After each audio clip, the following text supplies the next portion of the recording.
अस्सलाम वालेकुम जी, welcome to my YouTube channel. कैसे हैं आप सब? उम्मीद करती हूँ सब ठीक ठाक होंगे। आज की वीडियो में मैं आपके साथ शेयर करूँगी ख़वातीन के लिए बहुत ही मुफीद घरेलू टिप्स। कोई भी चीज़ तलते हुए कढ़ाई में 2-3 बूंदे लीमू की डाल दें। इससे तेल तली हुई चीज़ में कम जज्ब होगा। चमड़े के सैंडल अगर मैले हो जाएं तो तारपीन के तेल से बिल्कुल साफ़ हो जाएंगे। चॉपर और ब्लेंडर में हर माह थोड़ा सा नमक डालकर 5 मिनट चलाएं। इससे ब्लेंडर और चॉपर के ब्लेड तेज़ हो जाएंगे। एल्युमिनियम की कढ़ाई तेल वगैरह जलने से बदशक्ल हो जाती है।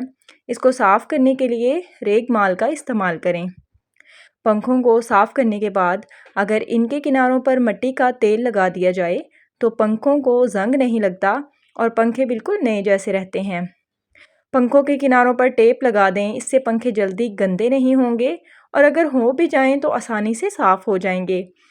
फर्नीचर पर पानी गिरने से सफ़ेद से निशान पड़ जाते हैं। इनको दूर करने के लिए वैसलीन आहिस्ता आहिस्ता मलें। बाज़ औक़ात हेयर डाई के निशान कपड़ों पर आ जाते हैं। इनको दूर करने के लिए थोड़ी सी ग्लिसरीन गर्म करें और निशान पर लगाकर छोड़ दें। 15 मिनट बाद वॉशिंग पाउडर के साथ धोकर इस्त्री कर लें। अगर आपको हमारी आज की वीडियो पसंद आई है तो वीडियो को लाइक करें, शेयर करें, प्यारे प्यारे कमेंट्स करें। मज़ीद वीडियोज़ और रेमेडीज़ के लिए हमारे चैनल को सब्सक्राइब करें। अल्लाह हाफिज़।